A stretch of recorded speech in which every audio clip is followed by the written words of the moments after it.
12장 도둑질하지 말라. 하나님은 각 사람의 재산이 보호받기 원하신다. 그래서 아무도 이웃의 재산을 강탈하거나 일부라도 손해를 끼치는 일이 없도록 하라고 명령하신다. 그러나 이러한 행동은 지금 매우 흔히 벌어지는 죄악이 되고 말았다. 도둑질이란 금고나 주머니를 터는 행동만 가리키는 것이 아니다. 시장, 상점, 직장 등 사업을 하고 상품과 노동에 대해 대가를 지불하는 모든 곳에서 남을 속이는 일체의 행동이 도둑질이다. 루터는 이웃에 대한 사랑은 이웃을 거룩하게 여길 것을 요구할 뿐만 아니라 이웃의 아내, 이웃의 재산과 권리를 거룩하게 대할 것을 요구한다. 도둑질하지 말라는 계명은 보편적으로 아는 것처럼 남의 것을 훔치는 것 혹은 다른 사람의 재산이나 물질에 손해를 끼치는 일의 일체를 다 포함한다는 거예요. 내 재산이 소중한 것처럼 다른 사람의 재산도 소중하다는 사실을 기억하라는 거예요. 재산 제8계명의 이면에는 재산에 대한 성경의 관점이 나타나 있다. 그 관점에 따르면 소유권이란 관리권이다. 인간의 법은 내 재산을 나의 소유로 여기기 때문에 원하는 대로 처분할 수 있다. 그러나 성경을 믿는 자들은 내가 소유한 돈, 물건, 법적 권리, 직함 등 다만 관리자로서 가지고 있다는 점을 잘 안다. 관리자로서 내가 지닌 것들은 예수님의 비유에 나오는 말을 빌리면 달란트이다. 이것을 하나님을 위해 쓰라고 하나님이 내게 일시적으로 빌려주신 것이다. 내게 맡기신 이 달란트를 어떻게 관리했는지 나는 장차 하나님께 말씀드려야 한다. 타락한 인간은 본능적으로 지금보다 다른 사람들보다 더 많이 가지고 싶어 한다. 따라서 재산을 훔치고 싶은 유혹, 다른 사람이 가진 권리를 빼앗으려는 유혹을 느낀다. 맹목적인 경쟁심은 그만큼 맹목적 질투심을 유발한다. 또한 맹목적인 경쟁심은 만족할 줄 모르는 탐욕의 본질이며 이 탐욕은 도둑질의 원인이 된다. 옳지 않은 수단을 이용하여 남의 것을 소유하는 일은 하나님의 뜻이 아니다. 다른 사람의 재산을 대하는 올바른 태도는 그 사람의 소유권을 충분히 존중하고 철저히 배려하는 것이다. 믿지 않는 사람들은 내 재산이 내 거라는 생각을 가지고 임의대로 해요. 근데 우리 믿는 자들에게 있어서 물질에 대한 재산에 대한 가치관과 생각은 나는 청지기라는 거예요. 관리인. 하나님이 나에게 맡겨주신 것을 내가 관리하는 청지기다라는 의식을 가져요. 그래서 나의 주인 되시는 하나님이 보시기에 합당하게 기쁘게 그것을 관리하고 사용하는 사람이 바로 믿는 성도라는 거예요. 청지기이고 관리인이라고 해서 이상하게 생각할 필요가 없어요. 주님을 위해서 이것을 사용한다고 해서 다 돈 빼가지고 교회에 바치라는 말이 아니라 우리 생명도 하나님의 것이고 우리의 모든 게 하나님의 것이잖아요.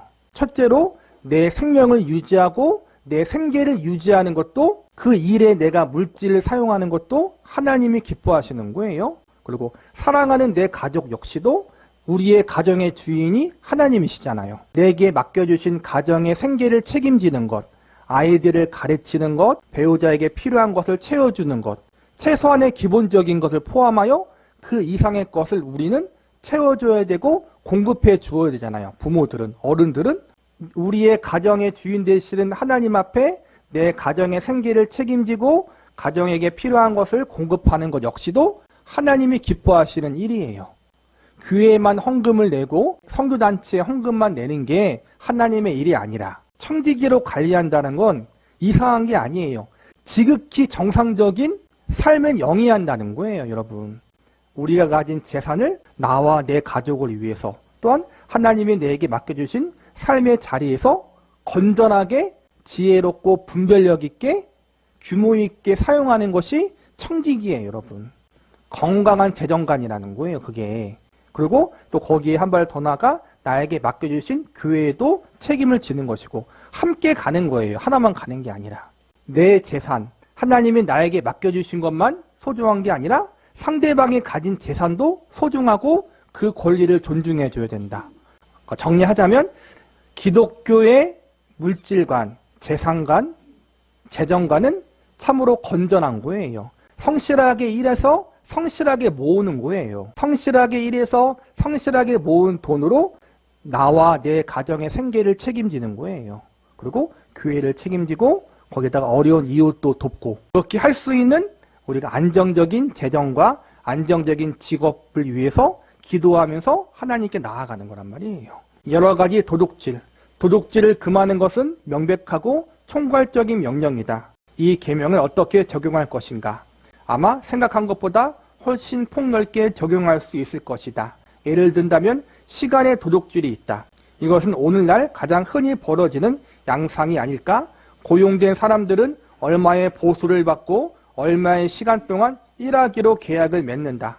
그러나 그만큼 일하지 않는다. 우리에게 주어진 그 시간 동안 우리의 업무에 충실해야 된다는 거예요. 장사꾼이 돈에 해당하는 만큼 물건을 주지 않는다면 그것 또한 도둑질이다. 구약은 공정하지 않은 절과 대를 저주한다. 오늘날의 상품이나 용역 등 다른 사람들이 필요로 하는 것에 지나친 가격을 매기는 일에 이에 해당된다. 부당 이익이나 폭리를 취하는 것도 도둑질이다.